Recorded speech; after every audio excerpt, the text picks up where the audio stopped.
Did you ever work with Adrian Adonis in the AWA? I never worked with him, but he was on shows that I was on. How'd you get along with him? Uh, he was he was in a way a little like Billy Robinson with some of the job guys. Yeah. He wasn't always kind to them, which I thought was ridiculous. But Right.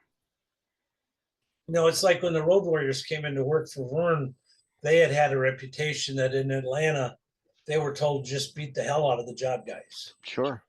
And they came in. I called Greg and said, "I ain't working them." And Animal, no, Hawk was all bent out of shape. Who the hell are you not to work with us? I said, I'm a guy with a job on Monday morning, and you Right. don't give a shit. So I never had to work with him in the AWA. But the first time they came to New York, I got stuck with them, and I didn't have enough pull in New York to take myself off. So I ran around the building trying to find Joe and Hawk. I guess his name is Mike. But I found Joe. And I said, Joe, you got your chance tonight. He said, we were smart not to work with us back then. We didn't know what we were doing. That's great. What about a young Kurt Hennig? I couldn't work with Kurt. We had a couple matches, and I hope this comes off right. Kurt was like a Ferrari.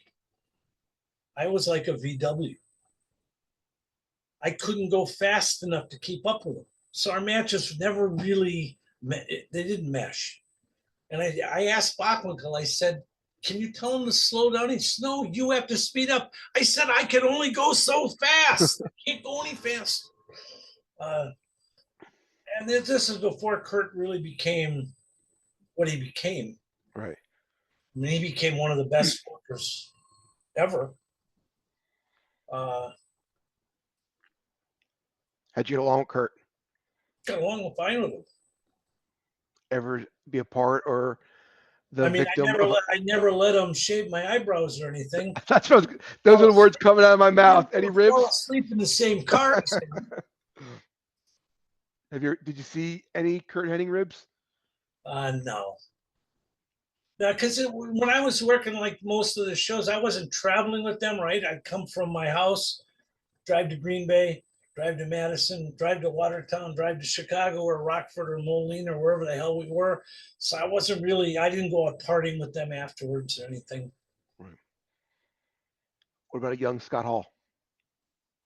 I had him in like his second match. His first match was a Friday night in Minneapolis. And he hurt Jake the Milkman. And then a week later, we were in Vegas, and I had him on TV, and I buried him. I wore a tunic so I could choke him on the mat. And years later in New York, he came up to me and he says, I know what you did to me that night. I just was good. I made sure I wasn't going to get hurt. Yeah. Anybody in the AWA take liberties or not take care of you? No. No. I mean, the guy known for not for taking liberties was Billy Robinson. Mm-hmm.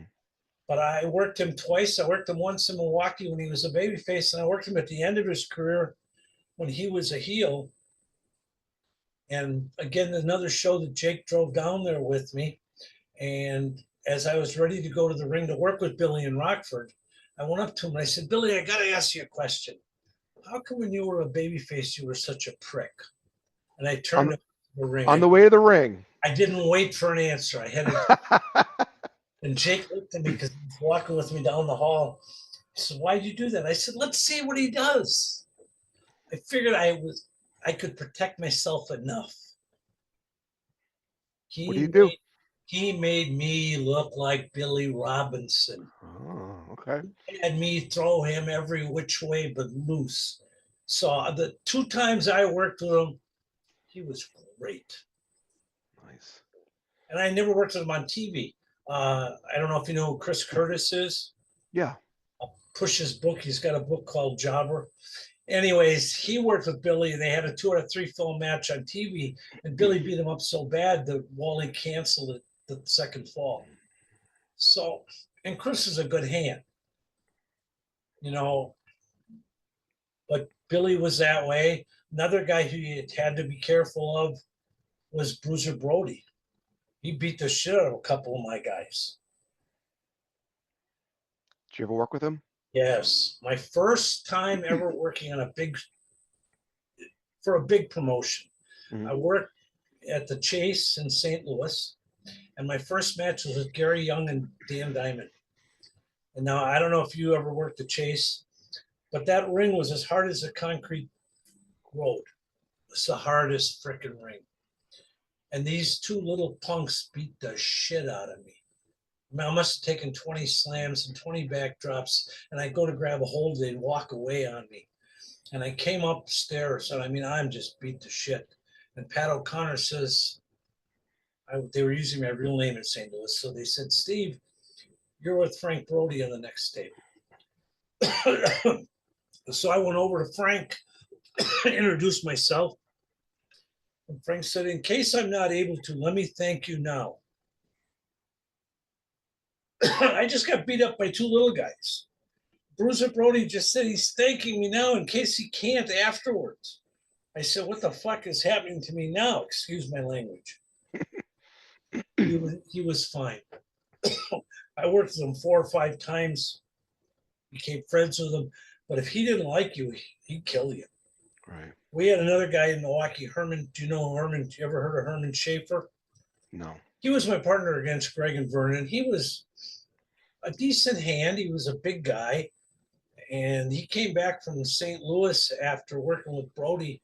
He looked like the Elephant Man. Wow. Brody just beat the shit. I mean, it was unbelievable. So I know there's another story. Who's the guy with the school down in the Carolinas? Al Snow was with Brody in a handicap match, and Brody busted his partner's face. It just splattered his nose. So you never knew with Frank, but I got along good with him. So. Wow. Huh. Why do you think that is? Like, did he just think that was going to get him over more? I don't know.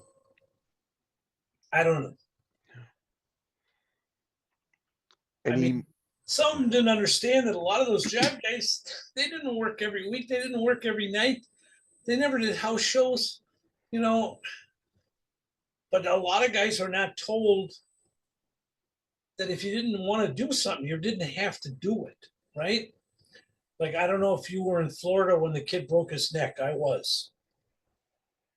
It was Marty Jannetty and Sean against some kid. Right. And I was on deck with Kerry Von Erich when the kid broke his neck. But if he didn't know how to take the thing, then you got to say so. Right. You have to be man enough to say, I've never done that. I don't want to do it. Because they can always work around it. Sure. It's like one night I was working with Blackwell. One time they teamed me and Nick up against Blackwell and Stan Hansen. And Vern wanted him to do the thing where he puts you on the shoulders and falls backward. Mm-hmm. I didn't want to get my ribs broke. So I said no. So Blackwell power slammed me. Vern didn't like it. Vern was all bitchy about it. But the power slam was a lot easier. I didn't have to worry about getting my ribs broke. Wow. Tom, anything you want to plug? Any social media? Any? No, I don't do anything with the business anymore. Right. I did write a book.